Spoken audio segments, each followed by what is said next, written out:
Yihon mengajak Sekyung naik kereta api karena sebelumnya ayah Sekyung tidak pernah mengizinkan dia untuk melakukan karya wisata bersama teman-temannya.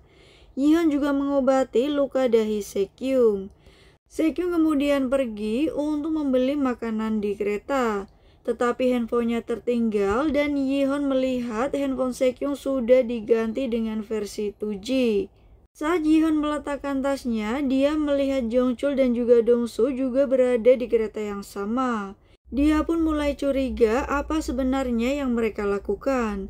Begitu pula dengan Dongsu yang masih penasaran siapakah Yihon sebenarnya. Nah, ternyata Yihon mengajak Sekyung untuk pergi ke pantai. Dia pun membodohi Sekyung dengan mencicipi air laut. Yihon kemudian menyuruh Sekyung untuk meminumnya. Karena merasa dijaili, Sekyung pun mengejar Yihon. Melihat mereka bersenang-senang, Jongchul merasa iri.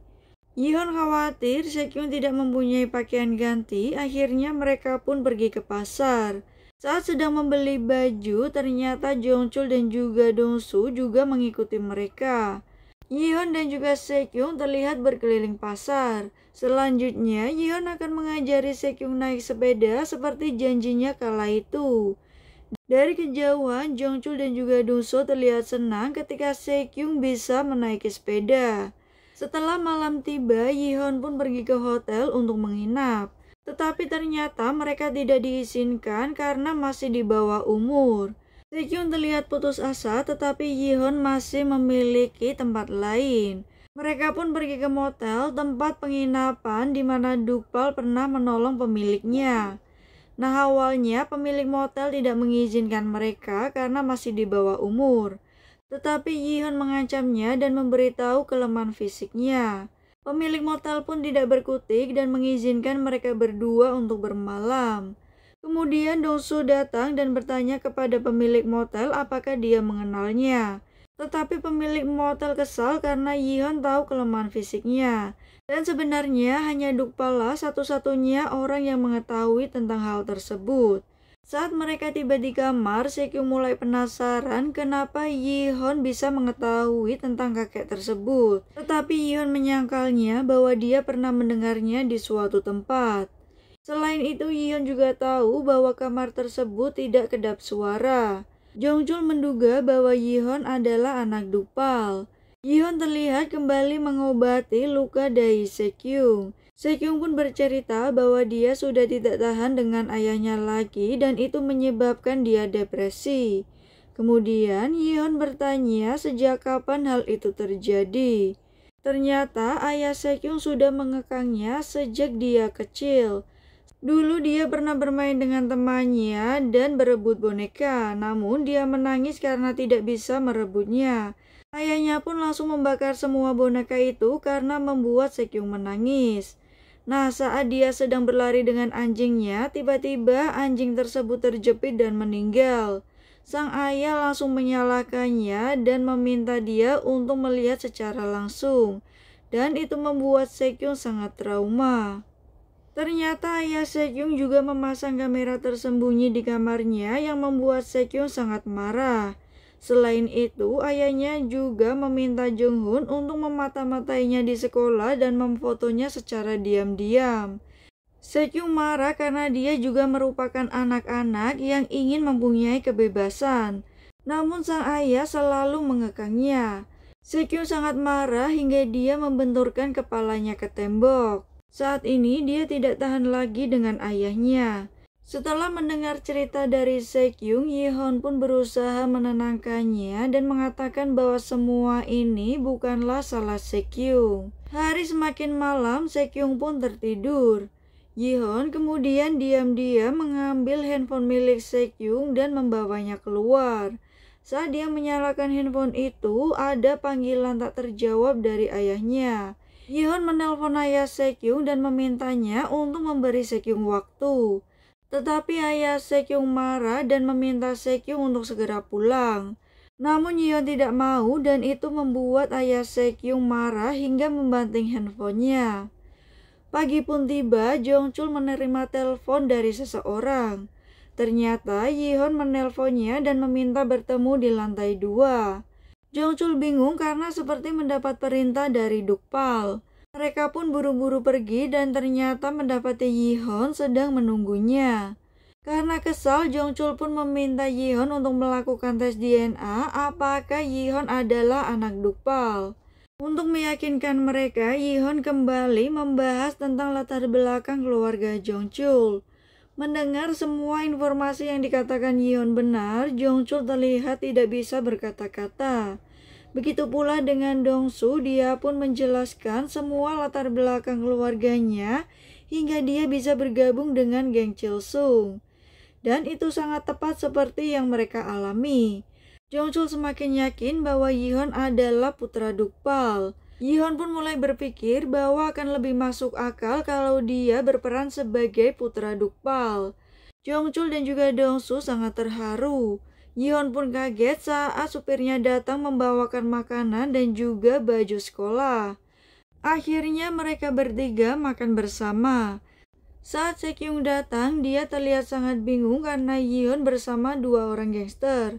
Namun Yihon memperkenalkan mereka sebagai pamannya. Dalam perjalanan berangkat sekolah, Yihon berusaha untuk menenangkan Sekyung. Setelah tiba di sekolah, Sekyung terlihat panik karena takut ayahnya akan datang. Saat masuk ke dalam kelas, Yihon mendengar Byungchul dan juga teman-temannya sedang mencari Jaemin. Karena mendengar mereka diperintah oleh Jongchul untuk mencari Jaemin, akhirnya Yihon pun meminta kepada Jongchul untuk tidak mencari Jaemin lagi. Dan untuk memastikan Byungchul dan juga teman-temannya, Yihon menelpon Jongchul. Namun setelah mendengar hal itu, Byungchul kesal kenapa Yihon menghentikannya. Padahal Jaemin juga merundungnya. Yihon marah mendengar Byungchul dan juga teman-temannya karena saat Jaemin dulu merundungnya, mereka juga tidak menghentikan dia. Saat Yihon berbalik karena mendengar mereka mengumpat, tiba-tiba guru memanggil Yihon dan juga Sekyung untuk datang ke ruangan mereka. Ternyata ada ayah Sekyung sudah menunggunya. Dia pun menghampiri Yihon dan menyalahkannya karena membuat Sekyung kabur dari rumah. Sekyung berusaha menghentikan ayahnya dan mengakui bahwa semua ini adalah salahnya. Kemudian ayah Sekyung meminta Yihon untuk keluar dari ruangan. Dan tiba-tiba Sekyung terlihat lemas dan hendak terjatuh. Saat Yihon keluar, guru bertanya apakah Yihon membawa Sekyung kabur. Namun Yihon menjelaskan mereka hanya berlibur ke pantai.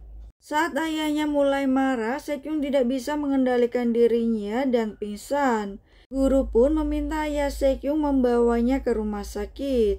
Namun ayah Sekyung menyalahkannya karena terlalu lemah. Yihon kemudian meminta waktu untuk berbicara berdua dengan ayah Sekyung. Mereka berdua akhirnya berbicara secara empat mata.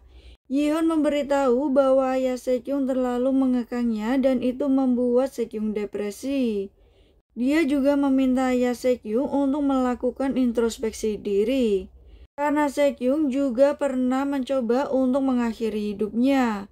Mendengar hal itu, ayah Sekyung marah tetapi Yihon mengungkapkan bahwa dulu dia juga pernah mengalami kekerasan. Dan hal itu yang membuatnya menjadi seorang gangster. Saat Yihon pergi, ayah Sekyung terlihat menelpon seseorang. Kemudian Sekyung bangun dan melihat Yihon sudah berada di sampingnya. Yihon memberitahu bahwa ayahnya sudah pergi. Sekyung bingung karena ayahnya tidak pernah melakukan hal tersebut. Saat di kantin, Jonghon melihat Sekyung dan berusaha untuk mendekatinya.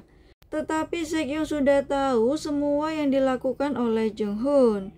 Kini Sekyung menjadi lebih berani untuk memperingatkan Jonghon dan juga menyuruhnya pergi.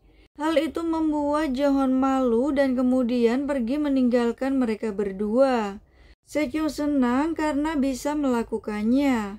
Mereka berdua pergi ke ruang belajar dan bertemu gadis yang menyukai Yihon. Ternyata gadis itu memberi Yihon sekali minuman dengan ucapan selamat untuk belajar. Jaemin masih bersembunyi tetapi akhirnya dia bertemu dengan Byungchul dan juga teman-temannya. Mereka kesal karena Yihon meminta Jongchul untuk berhenti mencarinya. Mereka memberitahu bahwa para gangster adalah teman ayah Yi-hon. Mereka juga kesal karena sudah kehilangan pekerjaan karena disuruh mencari Jaemin. Mendengar hal itu, Jaemin marah dan memukul mereka satu persatu. Saat Se-kyung akan pulang, ternyata Yi-hon tertidur dan dia pun meninggalkan pesan dengan ucapan terima kasih. Tiba-tiba ibu Yi-hon kembali mengamuk. Dia mencari obat yang biasa diberikan oleh Lee Mi-kyung. Ibu Yi-hon tidak bisa mengendalikan emosinya dan dia terus mencari obat. Yi-hon pun berjanji akan membelikan obat tersebut. Yi-hon akhirnya pergi ke apotek dengan membawa sampel obat itu.